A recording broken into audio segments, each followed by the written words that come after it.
नमस्कार दोस्तों, yoga tuber YouTube channel में आप सभी का स्वागत है। क्या आप भी नया वर्ष में योग अभ्यास शुरू करना चाहते हैं तो आज का यह वीडियो आप सबके लिए यूज़फुल रहेगा। यदि आप सोचते हैं कि योगा अभ्यास किस प्रकार से शुरू करें, कैसे शुरू करें, हमें तो योग के बारे में ज़्यादा कुछ नहीं पता है, इसमें क्या करना होता है, कैसे करना होता है, श्वास प्रश्वास का योग में क्या महत्व है, यदि आप इन सब से अनभिज्ञ है तो आज का यह वीडियो आप सबके लिए योगाभ्यास स्टार्ट करने में काफ़ी सहायक सिद्ध होगा। तो बिना किसी देरी के चलिए आज का यह वीडियो शुरू करते हैं।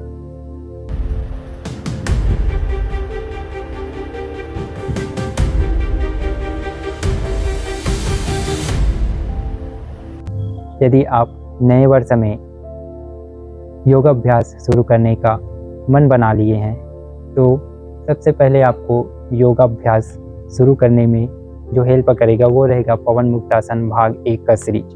पवन मुक्तासन भाग 1 की सीरीज में हम अपने शरीर में जितने भी जॉइंट होते हैं, जितने भी जोड़ें होती हैं, उन सब जोड़ों को फ्री करने के लिए हम सूक्ष्म व्यायाम का अभ्यास करते हैं, जो हमारे उन जोड़ों को फ्री करता है और वात संबंधित दोषों को भी दूर करता है। इसमें हम अपने पूरे शरीर को सिर से लेकर पैर तक जितने भी जॉइंट होते हैं उसके अकॉर्डिंग हम सूक्ष्म व्यायाम का अभ्यास करते जाते हैं। जैसे यदि हम गले से स्टार्ट करते हैं तो हम ग्रीवा संचालन आसन यानी नेक मूवमेंट का अभ्यास करते जाएंगे। इसके लिए आप इस प्रकार सुखासन की स्थिति में बैठ जाएं, फिर धीरे धीरे सांस लेते हुए अपनी गर्दन को पीछे की ओर झुकाते जाएं और सांस छोड़ते हुए धीरे धीरे सामने की ओर लेकर आएं और अपने चिन को यानी दुड्ढी को अपने चेस्ट से अपने वक्ष प्रदेश से टच करने का प्रयास करें। इस प्रकार सांस लेते हुए फिर से धीरे धीरे गर्दन को मैक्सिमम पीछे की ओर लेकर जाएं। सांस छोड़ते हुए धीरे धीरे गर्दन को नीचे चिन को चेस्ट से मिलाने का प्रयास करें। फिर धीरे से सांस लेते हुए मध्य स्थिति में आए। इस तरीके से आप नेक मूवमेंट से स्टार्ट कर सकते हैं। इसको आप शुरुआत में 5 यानी 3 से लेकर 5 आवृत्ति तक करें, यानी 3 बार ऊपर 3 बार नीचे। फिर इसी में हम अपने गर्दन को दाएं और बाएं घुमाने का प्रयास करेंगे, यानी ट्विस्टिंग, नेक ट्विस्टिंग। सांस लेंगे, सांस छोड़ते हुए धीरे धीरे अपनी गर्दन को अपने बाएं साइड यानी लेफ्ट साइड मैक्सिमम ट्विस्ट करने का प्रयास करेंगे, घुमाने का प्रयास करेंगे। अंतिम स्थिति में कोशिश करेंगे कि आपका जो दुड्ढी है और आपका जो शोल्डर है वो दोनों एक सीधी लाइन में आ जाए। फिर सांस लेते हुए धीरे से मध्य स्थिति में आएंगे और सांस छोड़ते हुए अपनी गर्दन को दायां साइड यानी राइट साइड मैक्सिमम ट्विस्ट करेंगे, मैक्सिमम घुमाएंगे और इस स्थिति में भी प्रयास करेंगे कि आपका जो चिन है, दुड्ढी है, वो आपके शोल्डर के पैरेलल एक सीधी लाइन में आ जाए। फिर से धीरे से सांस लेते हुए मध्य स्थिति में वापस आएंगे। इस तरीके से आप नेक ट्विस्टिंग को भी 5 बार या 3 बार लेफ्ट साइड और 3 बार राइट साइड करके अभ्यास को दोहराएंगे। फिर इसी में हमारा जो एक और नेक से संबंधित सूक्ष्म व्यायाम रहेगा वो रहेगा नेक बेंडिंग, यानी सांस किसी पोजीशन में रहें, सांस लेते हुए धीरे धीरे अपनी गर्दन को मैक्सिमम लेफ्ट साइड यानी बाई साइड झुकाते जाएं और गर्दन के दाहिने हिस्सा यानी राइट साइड जो खिंचाव महसूस हो रहा है उसको अनुभव करें। फिर सांस लेते हुए मध्य स्थिति में वापस आएं, सांस छोड़ते हुए इसी अभ्यास को दूसरे साइड यानी अपनी गर्दन को राइट साइड दायां साइड झुकाते जाएं और गर्दन के बाएं हिस्से यानी लेफ्ट हिस्से में जो खिंचाव महसूस हो रहा है उसको अनुभव करें। अंतिम स्थिति में कोशिश करें कि आपका जो कान है वो आपके शोल्डर को टच हो जाए। यदि नहीं हो पा रहा है तो भी कोई बात नहीं, जितना हो पा रहा है उतना ही अपने गर्दन को झुकाते जाएं, एक्स्ट्रा एफर्ट बिल्कुल भी ना लगाएं। फिर धीरे से सांस लेते हुए मध्य स्थिति में आए। इस तरीके से आप नेक बेंडिंग को भी लेफ्ट और राइट साइड 3 से लेकर 5 की आवृत्ति तक करेंगे। तो ये रहेगा हमारा गर्दन से संबंधित सूक्ष्म व्यायाम। फिर हम गर्दन के बाद हम अपने शोल्डर पे आते हैं, कंधों पे आते हैं। तो कंधों के लिए हम दोनों हाथों को इस प्रकार शोल्डर के साइड में बगल में फैला लेते हैं और इसी में हम हाथों को आर्म्स को रोटेशन करते हैं। पहले 3 बार क्लॉकवाइज, फिर 3 बार एंटी क्लॉकवाइज रोटेशन करेंगे। देखिए, सांस लेते हुए धीरे धीरे हाथों को हाफ सर्कल तक ऊपर की ओर लेकर आएं और सांस छोड़ते हुए धीरे धीरे नीचे लेकर आएं। जितना हो सके साइड में एक बड़ा सर्कल बनाने का प्रयास करें। 2, सांस लेते हुए ऊपर, सांस छोड़ते हुए नीचे। 3, इसी को एंटी क्लॉकवाइज अपोजिट डायरेक्शन में रोटेट करें। सांस लेते हुए हाफ सर्कल में ऊपर की ओर लेकर आएं, सांस छोड़ते हुए नीचे। 1, इनहेल अप, एक्सेल डाउन। 2, सांस लेते हुए ऊपर, सांस छोड़ते हुए नीचे। इस तरीके से आप शोल्डर रोटेशन कर सकते हैं, आर्म रोटेशन कर सकते हैं। इसी में हमारा जो दूसरा अभ्यास रहेगा वो रहेगा शोल्डर सॉकेट रोटेशन। इसके लिए हम दोनों हाथों से अपने दोनों शोल्डर को इस प्रकार टच करेंगे, स्पर्श करेंगे और हाथों का जो अग्र भाग है यानी जो कोहनियाँ है उसको सामने आपस में मिला लेंगे और दोनों हाथों को अपने चेस्ट के करीब रखने का प्रयास करेंगे। फिर इसी स्थिति में यहीं से सांस लेते हुए धीरे धीरे हाथों को आधे चक्र तक ऊपर की ओर लेकर जाएंगे और फिर दूसरे आधे चक्र में सांस छोड़ते हुए धीरे धीरे नीचे की ओर रोटेट करेंगे। इस तरीके से इनहेल करते हुए ऊपर की ओर, एक्सेल करते हुए नीचे की ओर। इस तरीके से आप इसको 3 बार क्लॉकवाइज 3 बार एंटी क्लॉकवाइज करेंगे। एंटी क्लॉकवाइज करते हुए भी जब आप सांस लेते जाएंगे तो हाफ सर्कल में अपने दोनों हाथों को ऊपर की ओर लेकर आएंगे और सांस छोड़ते हुए धीरे धीरे नीचे की ओर लेकर आएंगे। इस तरीके से आप शोल्डर इन सॉकेट रोटेशन को भी यानी स्कंद चक्र को भी 3 बार क्लॉकवाइज और 3 बार एंटी क्लॉकवाइज अभ्यास को करेंगे। फिर अब हम हाथों के आगे की ओर आते जाएंगे तो हमारा जो अगला अभ्यास रहेगा वो रहेगा कोहनी चक्र। कोहनी चक्र के लिए हम पहले राइट हैंड से स्टार्ट कर लेते हैं। राइट हैंड से राइट शोल्डर को टच करेंगे इस प्रकार से और अपने लेफ्ट हैंड से यानी बाएं हाथ से अपने राइट एल्बो यानी दाएं कोहनी को पकड़ लेंगे। फिर यहीं से धीरे धीरे सांस लेते हुए फिर से आधे चक्र तक अपने हाथों को मैक्सिमम ऊपर की ओर लेकर आएंगे और सांस छोड़ते हुए धीरे धीरे नीचे की ओर लेकर आएंगे। सांस लेते हुए मैक्सिमम ऊपर की ओर लेकर आएँ, सांस छोड़ते हुए धीरे धीरे नीचे की ओर। इस तरीके से 3 बार क्लॉकवाइज और 3 बार एंटी क्लॉकवाइज अपोजिट डायरेक्शन में। सांस लेते हुए अप, सांस छोड़ते हुए डाउन, सांस लेते हुए अप, सांस छोड़ते हुए डाउन। इस तरीके से आप पहले राइट हैंड से करें, फिर दूसरे बार लेफ्ट हैंड से इसी अभ्यास को दोहराएं। लेफ्ट हैंड से लेफ्ट शोल्डर को टच कर लें और राइट हैंड से लेफ्ट एल्बो को पकड़ के रखें। फिर से सांस लेते हुए मैक्सिमम ऊपर की ओर लेकर जाएं, सांस छोड़ते हुए नीचे। 1, इनहेल अप, एक्सेल डाउन। 2, फिर इसी को एंटी क्लॉकवाइज सांस लेते हुए अप, सांस छोड़ते हुए down, inhale up, exhale down. इस तरीके से आप दाएं हाथ और बाएं हाथ से इस अभ्यास को 3 बार क्लॉकवाइज 3 बार एंटी क्लॉकवाइज करके दोहरा सकते हैं। फिर जो आपका अगला अभ्यास रहेगा वो रहेगा हाथों के अग्र भाग यानी आपके जॉइंट पे यानी रिस्ट जॉइंट पे। तो रिस्ट जॉइंट के लिए हम दोनों हाथों को इस प्रकार अपने सामने फ्लोर के पैलर जमीन के समानांतर फैला लेंगे। फिर यहीं से हम रिस्ट बेंडिंग करेंगे। सांस लेते हुए हाथों को इस प्रकार सीधा करने का प्रयास करें और सांस छोड़ते हुए धीरे धीरे नीचे की ओर लेकर आएं। Inhale up, exhale down, inhale up, exhale down. इस तरीके से आप इसको 5 बार ऊपर और 5 बार नीचे करके अभ्यास को दोहराएंगे। फिर इसी में दोनों हाथों को एक दूसरे के पैरेलल रख लेंगे और दोनों हाथों की जो हथेलियाँ है वो एक दूसरे की ओर हो, इस प्रकार दोनों हाथों को रखेंगे। फिर इसी में सांस लेते हुए हाथों को साइड में मोड़ने का प्रयास करेंगे और सांस छोड़ते हुए अंदर साइड मोड़ने का प्रयास करेंगे इस प्रकार से। इनहेल, सांस लेते हुए बाहर मोड़े, सांस छोड़ते हुए अंदर मोड़े। इसको भी 5 बार अभ्यास करेंगे। फिर धीरे से दोनों हाथों को रिलैक्स करते हुए दोनों हाथों को रिलैक्स देंगे। इसी में हमारा लिस्ट के लिए एक अभ्यास और आ जाएगा। दोनों हाथों को सीधा कर लें, हाथों की जो उंगलियां हैं उसको इस प्रकार अंदर करते हुए मुट्ठी बंद कर लें। फिर यहीं से हम रिस्ट रोटेट करेंगे इस प्रकार से 3 से 5 बार क्लॉकवाइज रोटेट करें और 3 से 5 बार एंटी क्लॉकवाइज रोटेट करने का प्रयास करें। तो ये अभ्यास हो गया हमारे रिस्ट के लिए, हमारे कलाई के लिए। कलाई के बाद जो हाथों का अगला सिरा आता है वो आता है हमारे फिंगर्स यानी हमारी उंगलियां। तो उसके लिए हम मणिबंध नमन का अभ्यास करेंगे। फिर से इसके लिए दोनों हाथों को सीधा फैला लेंगे। सांस लेते हुए अपने जो हाथों की उंगलियां है उसको पूरी तरीके से फैलाएंगे और सांस छोड़ते हुए अंगूठा अंदर करते हुए मुट्ठी बंद करेंगे इस प्रकार से। Inhale, open your hand, exhale, close your hand.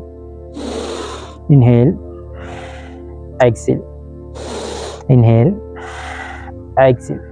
इस तरीके से आप इसको दोनों हाथों से 10-10 बार अभ्यास करेंगे। दोनों हाथों से एक साथ इसको अभ्यास कर सकते हैं। तो इस तरीके से हम अपने गले से लेकर हाथों तक जितने भी जॉइंट थे उन सब के लिए सूक्ष्म अभ्यास कर चुके हैं। अब हम शरीर के निचले हिस्से यानी अब हमारा जो हिप्स जॉइंट्स है वहाँ से लेकर पैरों की उंगलियों तक के लिए कुछ सूक्ष्म व्यायाम करेंगे जो हमारे पैरों के लोअर बॉडी है उसमें जो जॉइंट है उसको फ्री करने में काफ़ी यूज़फुल रहेगा। तो चलिए शुरू करते हैं। इसके लिए हम दोनों पैरों को सीधा करके इस प्रकार दंडासन की स्थिति में बैठ जाएंगे। दोनों हाथों को इस प्रकार कमर के साइड में नीचे रखेंगे और हम अपने बॉडी को हल्का सा पीछे की ओर झुकाएंगे और इस स्थिति में हम ध्यान देंगे कि हमारा कमर पूरी तरीके से सीधा रहे, इस प्रकार बेंड ना हो, सीधा रखने का प्रयास करेंगे। चलिए फिर यहीं से हम पैरों के लिए अभ्यास करेंगे। तो पैरों के लिए हमारा जो पहला अभ्यास रहेगा वो रहेगा टो बेंडिंग, पाद उंगली नमन, यानी पैरों की उंगलियों में बेंडिंग करेंगे। पैरों की उंगलियों को सांस लेते हुए अपनी ओर झुकाएंगे और सांस छोड़ते हुए सामने की ओर, इस प्रकार सांस लेते हुए उंगलियों को अपनी ओर खींचे, सांस छोड़ते हुए सामने की ओर, सांस लेते हुए अपनी ओर, सांस छोड़ते हुए सामने की ओर। इस तरीके से आप इसको शुरुआत में 5 बार अभ्यास करेंगे। फिर धीरे धीरे आवृत्ति को बढ़ाते हुए आप इसको 20 बार तक ले जा सकते हैं। ये उंगलियों के लिए हो गया। अब इसी में हम अपने हम अपने पैरों की जो एंकल है, जो एड़ी है, उसके लिए अभ्यास करेंगे। उसके लिए एंकल बेंडिंग, दोनों पैरों को एड़ियों से सांस लेते हुए अपनी ओर खींचेंगे, सांस छोड़ते हुए सामने की ओर प्रेस करेंगे, सांस लेते हुए अपनी ओर खींचे, सांस छोड़ते हुए सामने की ओर प्रेस करें। इसको भी आप शुरुआत में 5 बार करेंगे। तो ये हमारे पैरों की उंगलियां और एड़ियों के लिए अभ्यास हो गया। फिर जब हम पैरों से ऊपर की ओर आते जाएंगे तो हमारा अगला अभ्यास रहेगा वो रहेगा घुटने के लिए। तो घुटने के लिए हम जानु नमन का अभ्यास करेंगे, नी बेंडिंग। घुटने को संस्कृत में या योग की भाषा में जानु कहा जाता है। तो सबसे पहले हम दोनों हाथों के फिंगर को लॉक करके अपने राइट जो लेग है उसके थाई के नीचे इस प्रकार रख लेंगे। हमारा लेफ्ट लेग पूरी तरीके से सीधा रहेगा। फिर यहीं से हम अपने जो राइट लेग है उसको अप करेंगे। सांस लेते हुए मैक्सिमम पैरों को ऊपर की ओर लेकर आते जाएं, सांस छोड़ते हुए धीरे धीरे बेंड करते जाएं, घुटनों से ऊपर की ओर लेकर आएं, सांस लेते हुए, सांस छोड़ते हुए नीचे लेकर आएं। 2 इनहेल अप, एक्सेल डाउन 3। इस तरीके से आप पहले राइट लेग से अभ्यास को दोहराएंगे 5 बार। सांस लेते हुए लेग ऊपर करेंगे, सांस छोड़ते हुए डाउन करेंगे, फिर धीरे से लेग को नीचे कर लेंगे और अपोजिट लेग से दूसरे पैर से इसी अभ्यास को दोहराएंगे।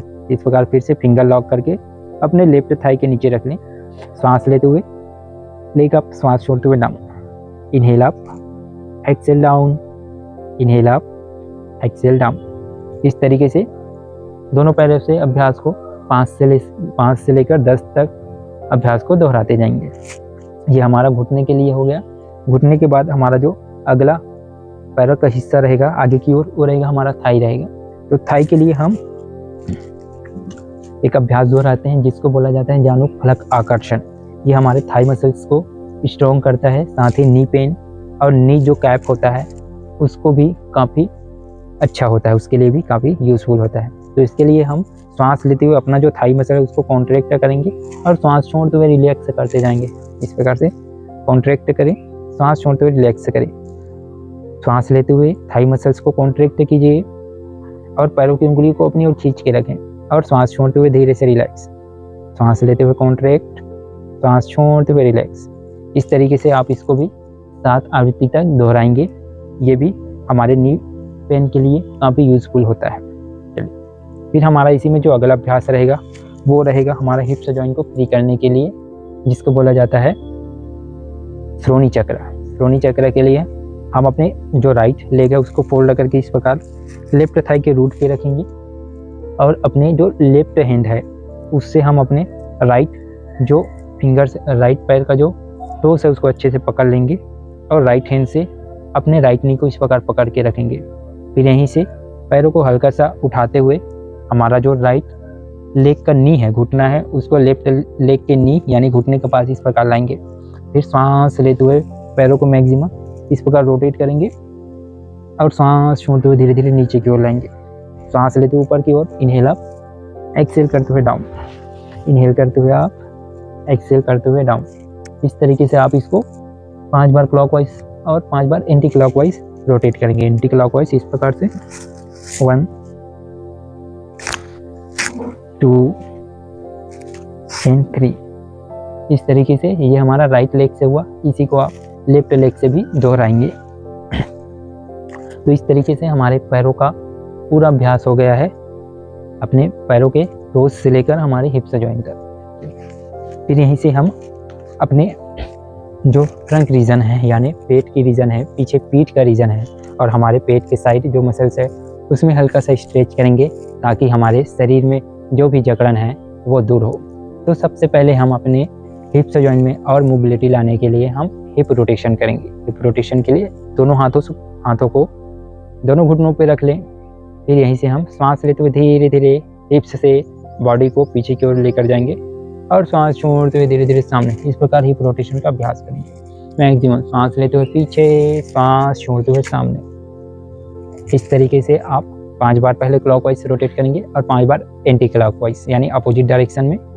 इस तरीके से सांस लेते हुए पीछे, सांस छोड़ते हुए सामने। इस तरीके से 5 बार क्लॉकवाइज, 5 बार एंटी क्लॉकवाइज हिप रोटेशन का अभ्यास करेंगे। फिर हमारा जो इसी में अगला अभ्यास रहेगा वो रहेगा साइड स्ट्रेच का। साइड स्ट्रेचिंग के लिए हम अब अपने पहले जो लेफ्ट लेग है उसको लेफ्ट साइड इस प्रकार ड्रॉप करेंगे और सांस लेते हुए हम अपने राइट हैंड को अप करेंगे और सांस छोड़ते हुए धीरे धीरे अपने बॉडी को लेफ्ट साइड बेंड करते जाएंगे। जब बेंड करेंगे तो कोशिश करेंगे कि आपका जो बॉडी वेट है वो ज़्यादा सामने ना हो, पूरा सीधा लेटरल बेंड हो ताकि आपका जो साइड बेली फैट है, जो साइड मसल्स है उसमें अच्छा सा स्ट्रेच आया। और ऊपर हाथों को अच्छे से स्ट्रेच करके रखेंगे ताकि पूरा साइड में स्ट्रेच आएगा। सांस लेते हुए धीरे से मध्य स्थिति में आएंगे। फिर इसी अभ्यास को दूसरे साइड दोहराएंगे। राइट हैंड को राइट साइड ड्रॉप करें, सांस लेते हुए लेफ्ट हैंड अप कीजिए और सांस छोड़ते हुए धीरे धीरे हाथों को बॉडी को राइट साइड बेंड करते जाएं और ऊपर सीलिंग की ओर देखते जाएं, आसमान की ओर देखते जाएं। फिर सांस लेते हुए धीरे से वापस। इस तरीके से आप इस अभ्यास को भी 5 बार लेफ्ट साइड, 5 बार राइट साइड दोहरा सकते हैं। फिर इसी में हमारा जो एक अभ्यास रहेगा वो रहेगा स्पाइन ट्विस्टिंग का। स्पाइन को ट्विस्ट करने के लिए हम बैठे बैठे ही इस अभ्यास को दोहराएंगे। अपना जो राइट हैंड है उसको लेफ्ट नी पे रख लेंगे इस प्रकार से और आपका जो लेफ्ट हैंड है उसको पीछे, पीठ के जस्ट पीछे जो स्पाइन होता है उसके नीचे रख लेंगे, नीचे ज़मीन पर इस तरीके से। और इसी पोजीशन में सबसे पहले एक लंबा गहरा सांस अंदर भरेंगे और सांस छोड़ते हुए धीरे धीरे अपने पूरे स्पाइन को ट्विस्ट करते जाएंगे और आपका जो हाथ है उससे नी को दबाते हुए अपने स्पाइन को और मैक्सिमम ट्विस्ट करने का प्रयास करेंगे इस तरीके से। अंतिम स्थिति में इसी में 5 से 7 सेकंड रुकने का प्रयास करेंगे। फिर सांस लेते हुए धीरे से वापस आ जाएंगे। इसी अभ्यास को आप दूसरे साइड से दोहराएंगे। अपोजिट हैंड से अपोजिट नी को पकड़ें और सांस छोड़ते हुए मैक्सिमम अपोजिट साइड स्पाइन को ट्विस्ट कीजिए। फिर धीरे से वापस। इस तरीके से आप इस अभ्यास को भी शुरुआत में 3 बार लेफ्ट साइड और 3 बार राइट साइड से अभ्यास शुरू कर सकते हैं और हर अभ्यास में कोशिश करें कि 5 से 7 सेकंड ट्विस्ट करने के बाद अंतिम स्थिति में रुकने का प्रयास करें। चलिए इसके बाद हमारा जो अगला अभ्यास रहेगा वो रहेगा स्पाइन के लिए, जिसको हम मार्जरी आसन या कैट काउ पोज कहते हैं। वो भी प्रारंभिक योगाभ्यास के लिए काफ़ी यूजफुल आसन में से एक है। चलिए जानते हैं कि इस प्रकार उसको करते हैं। उसके लिए हम सबसे पहले इस प्रकार मैट पर दोनों घुटनों को इस प्रकार डाउन करेंगे, पीछे पैरों को फ्लैट करके रखेंगे और दोनों हाथों को सामने, यानी हमारे शरीर का पोजीशन एक टेबल की भांति रहे। इसको हम table pose, cat cow pose या मार्जरी आसन भी कहते हैं। इस तरीके से फिर यहीं से हम सांस लेते हुए हम अपने गर्दन को ऊपर की ओर उठाते जाएंगे और कमर के निचले हिस्से को नीचे की ओर दबाते जाएंगे और सांस छोड़ते हुए चिन को चेस्ट से मिलाते जाएंगे। अपने कोर मसल को अंदर की ओर कॉन्ट्रैक्ट करेंगे और अपना जो स्पाइन है उसको ऊपर की ओर हंच करेंगे, ऊपर की ओर ऊपर जैसे बनाएंगे। सांस लेते हुए आप, सांस छोड़ते हुए डाउन, इनहेल अप, एक्सहेल करते हुए डाउन। इस तरीके से मार्जरी आसन या कैट काउ पोज को भी आप अभ्यास करेंगे। डायनेमिक रूप से 5 से 7 बार अप एंड डाउन करेंगे। ये हमारे स्पाइन की जो फ्लेक्सिबिलिटी है उसको इंक्रीज करता है पीठ में जो जकड़ता होती है, अकड़न होता है, उसको दूर करने में काफ़ी यूजफुल आसन है। चलिए, ये सभी आसन करने के बाद आप कुछ समय के लिए शवासन में लेट सकते हैं। 2 से 3 मिनट के लिए शवासन में लेट जाएंगे। ये कुछ प्राणायाम का अभ्यास करेंगे। प्राणायाम का अभ्यास के लिए इस प्रकार बैठ जाएंगे। सुखासन की स्थिति में बैठ जाएं। जब भी प्राणायाम का अभ्यास करें तो 2 से लेकर 3 चीज़ें काफ़ी महत्वपूर्ण होता है। प्राणायाम में आप अपनी आंखें बंद करके रखेंगे। दूसरी चीज़, आप अपने गर्दन, सिर और कमर वाले हिस्से को पूरी तरीके से सीधा रखेंगे, पूरी तरीके से स्ट्रेट रखेंगे। और तीसरी बात, अपना पूरा ध्यान, पूरी चेतना, पूरा अवेयरनेस स्वाभाविक सांसों के प्रति रखेंगे। यानी जो श्वास प्रश्वास स्वाभाविक रूप से अंदर बाहर हो रहा है, उसको महसूस करते जाएंगे, उसको अनुभव करते जाएंगे। यहीं से हम 5 से 7 आवृत्ति तक अनुलोम विलोम प्राणायाम का अभ्यास करने का प्रयास करेंगे। अनुलोम विलोम प्राणायाम के लिए हम अपने राइट हैंड के अंगूठे से राइट नोस्ट्रल को बंद कर लेंगे। हमारा इंडेक्स फिंगर और मिडिल फिंगर को हम अपने फॉरहेड पे रखेंगे, मस्तक पे रखेंगे, और धीरे धीरे हम अपने लेफ्ट नोस्ट्रल से सांस अंदर भरते जाएंगे और धीरे धीरे पूरा सांस राइट नोस्ट्रल से बाहर छोड़ेंगे। धीरे धीरे राइट नोस्ट्रल से सांस अंदर भरेंगे। राइट नोस्ट्रल से सांस अंदर भरने के बाद थंब से राइट नोस्ट्रल को बंद कर लेंगे और पूरा सांस लेफ्ट नोस्ट्रल से बाहर छोड़ते जाएंगे। फिर से लेफ्ट नोस्ट्रल से सांस अंदर भरें, राइट से बाहर। इस तरीके से आप नाड़ी शुद्धि प्राणायाम को 5 से 7 आवृत्ति तक करेंगे तो आप महसूस करेंगे कि आपका पूरा मन शांत, शरीर पूरी तरीके से शिथिल और रिलैक्स होता हुआ महसूस होगा। फिर इसी में आप अंतिम में भ्रामरी प्राणायाम का अभ्यास कर लेंगे। भ्रामरी प्राणायाम के लिए आप दोनों हाथों के अंगूठों से हमारे कान का ये जो हल्का सा उभरा हुआ पार्ट है, हिस्सा है, उसको अंगूठों से अच्छे से दबाएंगे और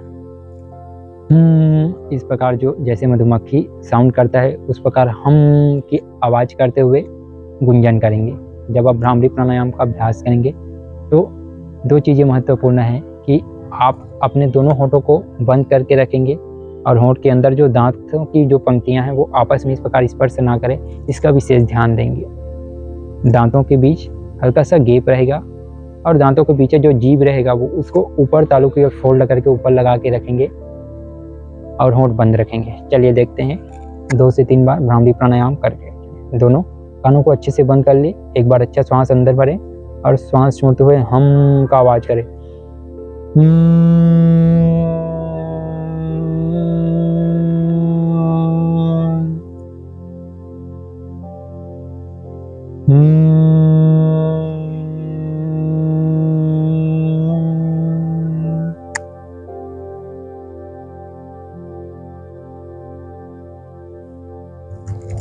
धीरे से दोनों हाथों को घुटनों पर ज्ञान की मुद्रा में लेकर आएं।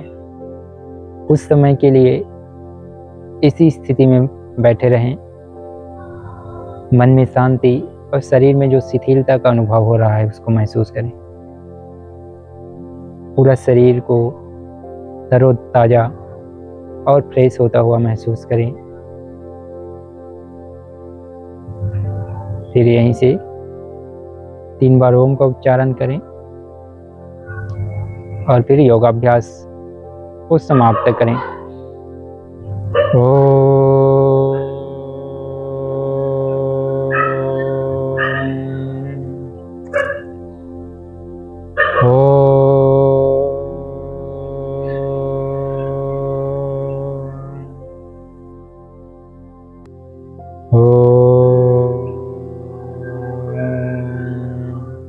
शांति शांति शांति है। दोनों हाथों का आपस में घर्षण कर लीजिए। प्राप्त उष्मा को चेहरे पर स्पर्श करवाएं और प्यारी सी मुस्कान के साथ दोनों आंखों को हथेलियों पे खोलें।